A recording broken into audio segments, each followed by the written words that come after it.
नमस्कार, स्वागत है आप सबका। आप देख रहे हैं प्रिय रंजन भारती रिपोर्ट्स। मैं प्रिय रंजन भारती। बात बिहार चुनाव की है और बिहार चुनाव के साथ साथ बात मुख्यमंत्री नीतीश कुमार की भी कर रहा हूँ। नीतीश कुमार एक ऐसी शख्सियत जो इस चुनाव की आपाधापी में भी बेफिक्र और बिल्कुल इत्मीनान है। उन्हें कोई गरज नहीं है इस बात की कि सरकार कैसे बनेगी, बस वो इत्मीनान है। और किस बात का इत्मीनान है उन्हें, इसकी बारीक विश्लेषण के लिए मैं आपके साथ बैठा हूं।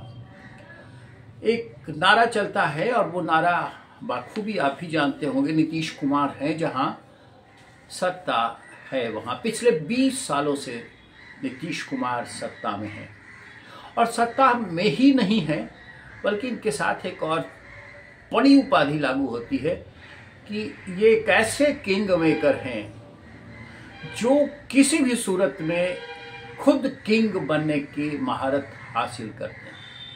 दुनिया में शायद ही कोई ऐसा किंग मेकर होगा जिसने अपनी सरकार खुद किंग बने रहने के लिए सारे तिकड़मों को अपनाया होगा। नीतीश कुमार का वोट बैंक बहुत बड़ा नहीं है। जिस जाति के नेता के रूप में ये उभरे थे उसका बिहार में जो सामर्थ्य है, जो संख्या है, कुल प्रतिशतता उसकी 2.56% ही है। लेकिन नीतीश कुमार ने 2005 से अब तक शासन किया और शासन की इतनी लंबी अवधि में उन्होंने इतने सारे समीकरण, इतने सारे प्रयोग कर लिए कि आज उनका कोई सानी नहीं है और कई उपाधियां उनके साथ जुड़ चुकी है। कुछ उपाधियों का जिक्र तो आप भी अक्सर किया करते हैं, वो आप मेरी जुबान से कहलाने की आवश्यकता नहीं है, आप खुद जानते हैं। लेकिन उस सब का फलाफल यही है, उसका निष्कर्ष यही है कि नीतीश कुमार किसी भी तरह से, चाहे जैसे भी हो, खुद किंग बने रहने के आदी हो चुके हैं। और इस बार भी अगर वो इत्मीनान है, बेफिक्र हैं, तो उसके पीछे का राज यही है। अभी सीट बंटवारे का झंझट जिस तरह से पटना से दिल्ली शिफ्ट हो चुका है, ना सिर्फ महागठबंधन का बल्कि एनडीए का भी, उस दौर में भी नीतीश कुमार तनिक भी सिकन अपने चेहरे पर नहीं आने दे रहे। बिल्कुल बेफिक्र है, जैसे कुछ हो ही नहीं रहा। न चुनावी चहलकदमी, न कहीं किसी के साथ इस तरह के गुफ्तगू। रोज की जो बैठकें होती है अपने आवास में, उसके अलावा बाकी जो कामकाज है वो निपटा रहे हैं, लेकिन बड़े इत्मीनान से। कहा यह जा सकता है कि नीतीश कुमार का इत्मीनान बेशक नीतीश कुमार के लिए एक बड़ी थाती के रूप में है, लेकिन सारा झमेला, सारा बवेला और सारा बवंडर अगर झेल रही है कोई, तो वो छोटे भाई की भूमिका वाली, लेकिन केंद्र में बड़े भाई की भूमिका वाली भारतीय जनता पार्टी। भारतीय जनता पार्टी का सिरदर्द है क्योंकि नीतीश कुमार ने बड़े इत्मीनान से अपनी सीटें, बखरा में जो सीटें उनको मिलनी चाहिए बड़ा भाई के नाते, क्योंकि वो बिहार में हैं, तो उनके बड़े भाई यानी गठबंधन में बड़ी भूमिका को बीजेपी ने भी मान लिया है। बीजेपी ने इतने वर्षों के अनुभव के बाद ये तय कर लिया है कि नीतीश कुमार को अलग रख के सत्ता में नहीं पहुंचा जा सकता। और बिहार की एक खासियत ये भी है कि जब तक नीतीश कुमार होंगे शायद विपक्ष की राजनीति भी सत्ता के शीर्ष तक नहीं पहुंच पाएगी, क्योंकि अभी जिनका मुकाबला नीतीश कुमार से है वो तेजस्वी यादव भी 2020 के चुनाव के बाद जो उनकी आकृति बनी थी, जो छवि बनी थी, उसमें गिरावट का दंश झेल रहे हैं। और उनको भी ये पता है कि अगर नीतीश कुमार का विकल्प बनना है तो उन्हें अपनी साख बढ़ाना पड़ेगा, बढ़ानी पड़ेगी, और नीतीश कुमार के रहते भर में शायद वो इसका विकल्प ना बन पाए। उनको ये पता है और ये बाखूबी मालूम भी है कि नीतीश कुमार बन पाना इतना आसान, इतना सरल नहीं है जैसा वो तीन तिकड़म करके कर लेना चाहते हैं। अब आपको ये बताने में मुझे कोई गुरेज नहीं है कि दुनिया भर में जिस तरह की उपाधियां मिलती रही हैं उसमें एक खास रूप से राजनीति में चाणक्य की उपाधि दी जाती है। वैसे नेताओं को, वैसे लोगों को चाणक्य की उपाधि दी जाती है जो कि चाणक्य नीति में माहिर होते हैं।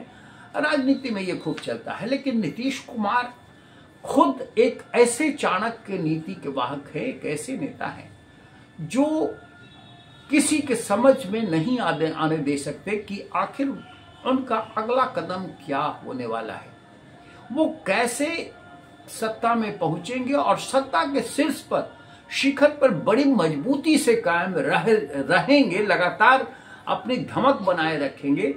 इसके लिए वो क्या करने वाले हैं, ये उनके इर्द गिर्द जो लोग हैं, जो उनके खास लोग हैं, उन्हें भी पता नहीं होता है। और ये एक खासियत नीतीश कुमार के। नीतीश कुमार ने जिस तरह से अभी चुनाव के पहले सीट शेयरिंग में बीजेपी को सांसद में डाला, जिस तरह का दबाव बना करके रखा है, वो बाध्यता है, वो मजबूरी है बीजेपी की। और बीजेपी इस मजबूरी में रहना इसलिए भी पसंद कर रही है कि वो सत्ता में आना चाहती है, क्योंकि उसे मालूम है कि नीतीश कुमार के विकल्प के बतौर इतने वर्षों में कोई नेता वो खड़ा नहीं कर पाए। नेता खड़ा क्या कर पाए, नीतीश कुमार के इर्द गिर्द तक पहुंचने वाली शख्सियत भी कोई ऐसा नहीं भारतीय जनता पार्टी में पैदा हो सका जिसके जरिए वो खम ठोक सके कि वो इस बूते सत्ता में चली आएगी। इसलिए भाजपा को नेतृत्व, भारतीय जनता पार्टी नेतृत्व को ये देर सवेर स्वीकार कर लेना पड़ा, और वो स्वीकार कर लेने से ही उसकी भलाई भी थी कि नीतीश कुमार से अलग रह करके बिहार की सत्ता मजबूती से नहीं पकड़ी जा सकती। इसलिए नीतीश कुमार को पहले ही भारतीय जनता पार्टी ने अपना अगला मुख्यमंत्री एनडीए का घोषित कर दिया। ये जरूरी भी था, और इस जरूरी होने के पीछे का राज ये है कि अगर नीतीश कुमार को मुख्यमंत्री का चेहरा नहीं घोषित करती भारतीय जनता पार्टी, तो इसकी कोई गारंटी नहीं थी कि नीतीश कुमार चुप रहते हुए कौन सी चाल चलेंगे और कैसी करवट बदलेंगे कि भारतीय जनता पार्टी के सारे तीन तिक्रम और सारे प्रयोगों को एक झटके में धराशायी हो जाना पड़ेगा। तो इन सारे खतरों से अलग रहने के लिए, खतरे मोल नहीं लेने के लिए भारतीय जनता पार्टी ने सही किया और सोच समझ करके सही समय से ये फैसला कर लिया कि नीतीश कुमार ही अगले मुख्यमंत्री एनडीए के होंगे। इतना तो तय है। ये भी तय है कि नीतीश कुमार फिर से मुख्यमंत्री बनने जा रहे, क्योंकि अभी चुनाव है, हम गारंटी के साथ तो ये बात नहीं कह सकते, लेकिन जो परिदृश्य बन रहे हैं और जो हालात हैं उसके अनुसार जो गणना बन रही है और जो आकलन है उसके मुताबिक एनडीए को लगभग जो जरूरी संख्या है सत्ता में आने के लिए, उससे कहीं अधिक लगभग 180 के आसपास सीटें मिलना तय लग रही है।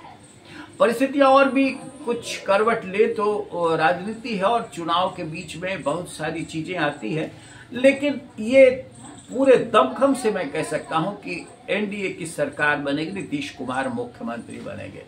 नीतीश कुमार, जैसा विपक्ष कहता है, अचेत अवस्था में रहते हैं, उनके स्वास्थ्य का कारण हो सकता है, लेकिन सबके बीच में उनका स्वास्थ्य बेशक थोड़ा डिगा हो, उम्र का भी अगर तकाजा देखें तो ऐसा संभव हो सकता है, लेकिन उनकी महत्वाकांक्षाएं, उनकी आकांक्षाएं डिगी नहीं है और ना ही दी गया है उनका चाणक्य मन, उनका चाणक्य सोच जिसके लिए वो जाने जाते हैं। अब वो मुख्यमंत्री बने रहें इसकी गारंटी तो तय हो गई, इसकी गारंटी भारतीय जनता पार्टी ने दे दी, लेकिन वो कब तक मुख्यमंत्री रहेंगे या फिर भारतीय जनता पार्टी कोई और विकल्प सोच, हालांकि इसमें रिस्क लेना है कि भारतीय जनता पार्टी ऐसा कोई प्रयोग नहीं कर पाएगी क्योंकि वो जानती है कि वो प्रयोग सफल नहीं हो पाएगा। लेकिन ये जरूर है कि नीतीश कुमार अपने स्वास्थ्य कारणों से, उम्र के कारण से और जो भी उनकी शख्सियत है, उनका जो इकबाल है और उनकी जो आकांक्षाएं हैं, उसमें अगर तनिक भी फेरबदल होता है तो शायद वो संभावना बनती है कि नीतीश कुमार का कार्यकाल यही आखिरी होगा। लेकिन नीतीश कुमार फिर भी इत्मीनान है। हम आप भले कह सकते हैं कि आज उनके स्वास्थ्य के कारण से, उम्र के लिहाज से और समीकरणों के लिहाज से ये उनका आखिरी चुनाव हो सकता है, उनके मुख्यमंत्री का ये आखिरी कार्यकाल हो सकता है, लेकिन इसकी गारंटी नहीं ली जा सकती।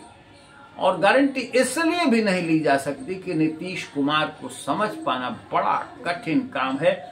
और शायद ये जिस तरह से 20 वर्षों के दौरान उन्होंने अपनी राजनीतिक यात्रा एक एक करके शुरू की और इतनी बड़ी तादाद में वोटों का प्रतिशत आज अपने साथ जोड़ लिया, एक बड़ी आबादी अपने साथ जोड़ ली, वो उनका ही कमाल है। उनके पहले जो सत्ता में आए थे लालू प्रसाद यादव, सामाजिक न्याय की धुरी तो मिली, पिछड़ों की सरकार तो मिली, लेकिन उनसे आतंकित उनके जो मुस्लिम और यादव वोट बैंक थे, उनके चरम आतंक से प्रताड़ित जिन जातियों को नीतीश कुमार ने बड़ी चालाकी से और बड़ी शिद्दत से जोड़ा अपने साथ, वो इनके लिए एक बड़ी थाती बन चुका है। और वो थाती लगातार एनडीए को सत्ता में पहुंचाने का एक रास्ता इख्तियार कर चुकी है।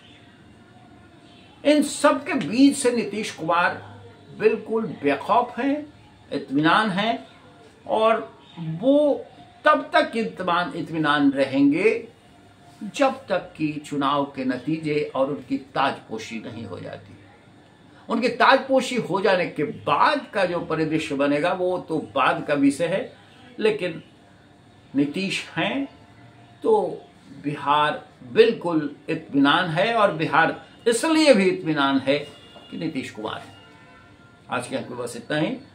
हम आपसे निवेदन करेंगे कि हमारे इस वीडियो पर अपनी प्रतिक्रिया कमेंट बॉक्स में जाकर जरूर दीजिए और हमारे इस चैनल प्रियंजन भारती रिपोर्ट्स को अब तक सब्सक्राइब नहीं किया है तो सब्सक्राइब करिए, लाइक कीजिए, शेयर कीजिए। फिर मिलते हैं। नमस्कार।